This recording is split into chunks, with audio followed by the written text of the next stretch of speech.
Don't ever assume that anything is easy in California.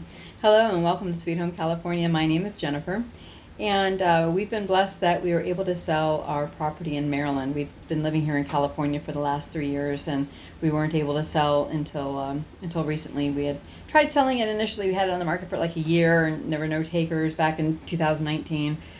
So then we rented it out, and then our tenant decided that she needed to move on in life. So we put it on the market and we were able to sell it. So anyhow, we had some equity in that. So I'm thinking, all right, well, what are we going to do with it? We can invest in the stock market, but I'm not too sure about how that's going. I don't really know that much about investing in, metals and all that. And so I'm thinking hard assets. I'm thinking something that's like a means of production, something that we can use to make some additional money if, God forbid, my husband loses his job, because that's where all our benefits are. What I do is just, kind of like help supplement the income. It isn't the main source of income here for our family. So we invested in a freeze dryer and we bought a trailer. Anyhow, turns out that for freeze drying in California, there are these cottage industry laws. So in order for me as a small cottage industry food producer in California, there's like a gazillion different things that you need to do. You need to be inspected for your home. You can't have pets in the area, at least not while you're cooking. You have to, if you're on a well, the well has to be tested. And then there are ongoing requirements for the testing of the well that I think are as much as like quarterly.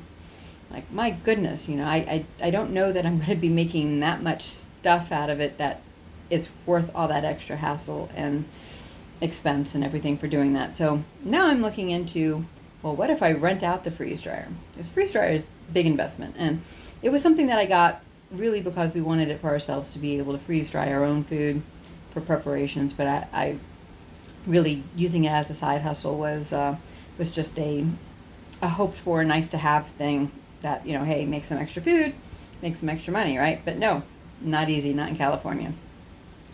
And you don't want to get in trouble with, selling that on Facebook and then finding out that, you weren't following the rules, and God forbid that could totally bankrupt you and not be at all worth selling candy for like $6 a bag or something.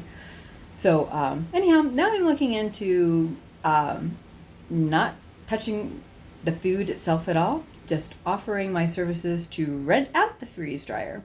Let me know what you think, if that's something that you'd be interested in, if you had somebody in your area that had a freeze dryer and had some additional time, because I don't know that I'd be using it 7 days a week.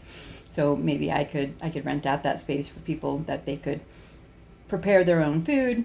We stick it in the freeze dryer, comes out of the freeze dryer, and it gets put into the bags. I'll have to look into the legality of that in California, but really would be interested in knowing what you all thought, if that would be something that you'd be interested in, and what the value on that you would place.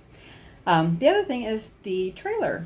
So in the federal regulations are that your main vehicle, your towing vehicle, and what's being towed can't exceed 26,001 pounds between the two.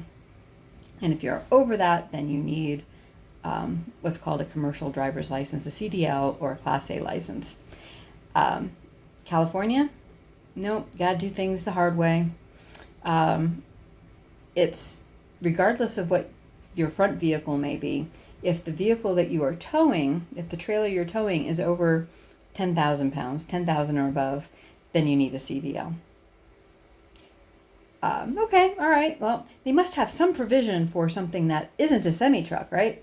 So I'm not driving an 18-wheeler, I'm not carrying 80,000 pounds. I just want to be able to legally drive my trailer that is only capable of being a gross vehicle weight of like 14,000 pounds. Certainly there must be some sort of abbreviated license or testing or class that I could take. Nope. In fact, California has gotten even more strict. So instead of just being able to, let's say I've got a neighbor, I've got several neighbors out here that all have their CDL. So instead of being able to just get familiar with the test, having them help me out, having, accompany me to DMV so that I can go ahead and do the testing. Now, effective in January, I believe is when it went into effect this year, of course, you have to take your classes through a licensed instructor, one that can submit everything electronically to the state of California. And you are required to have 15 hours of driving, of course, with someone who's already licensed. So, of course, the expense on that is just crazy. I've been calling around, and we're looking anywhere from $2,000 to $4,500 just for the privilege of getting your license to be able to legally pull a trailer that can go over 10,000 pounds in the state of California. I'm about ready to pull out my hair. Anyhow, if you have some extra money and you're in California, make sure you know all the ins and outs of whatever it is that you intend to do with the assets. You don't want to get caught with doing this on the down low, because I have been reading that they can impound the trailer, they can impound the truck that's pulling the trailer, or they can just make you park the trailer until you get somebody who's got a CDL that can then legally move it from that location. So things you don't want to mess with, things you want to know about. I hope that this will be a benefit to someone. Make sure that you do everything right the first time and not get yourself in any trouble. But anyhow, I'm waiting to hear back from several different testing locations and seeing what we can do about making use of the stuff that we already have now. Anyhow, God bless, and I'll talk to you next time. Bye.